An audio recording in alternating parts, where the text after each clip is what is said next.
Soft power has destroyed your libido. The last decade of Western cultural expansionism, pursued via soft power, has taken a horrific toll on the raw libidinal energy of the average Westerner.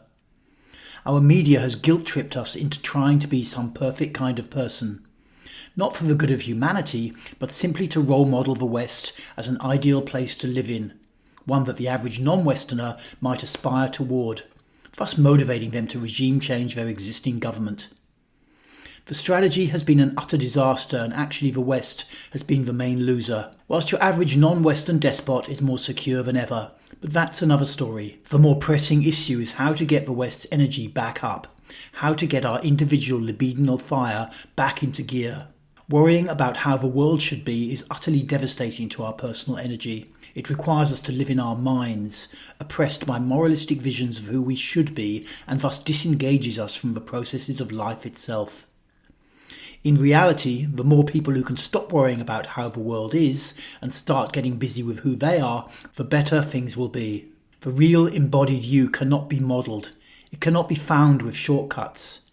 You might get inspired by social media personalities, but if you simply try to model their behaviour, you've lost yourself. The body holds the key. Your body holds your key. The body is a 3D map of your past. Unlike the mind, it cannot bullshit you. The patterns that we hold, that are represented in our muscle system and fascia, are the keys to our future.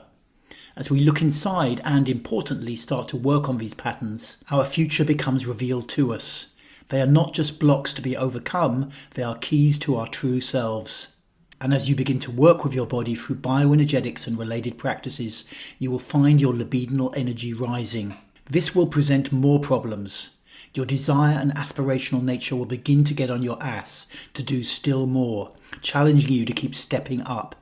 Libido was identified by Freud as a key component of psychological health over a century ago. It's scary to feel the sheer level of vital force that can flow through our bodies.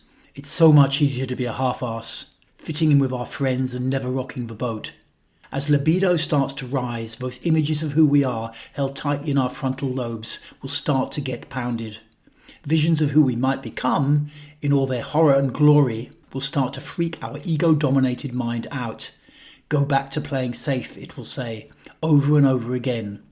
But if you hold to the course, you will at some point start to step beyond the boundaries that your culture has imposed upon you.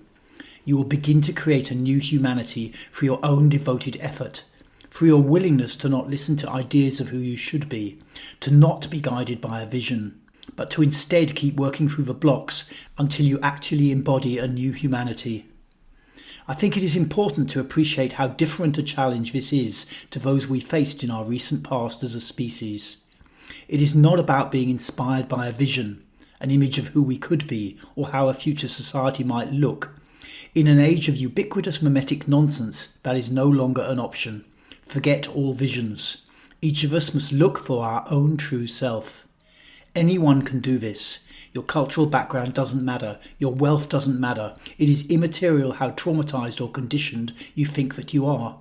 What matters is whether you are up for it. If enough people take this challenge on, a new leadership class will emerge. We will climb to higher and higher heights. Humanity will be reborn over and over again. If we don't, there may not be so much time left. A certain number of people need to step up to the plate. Are you one of them?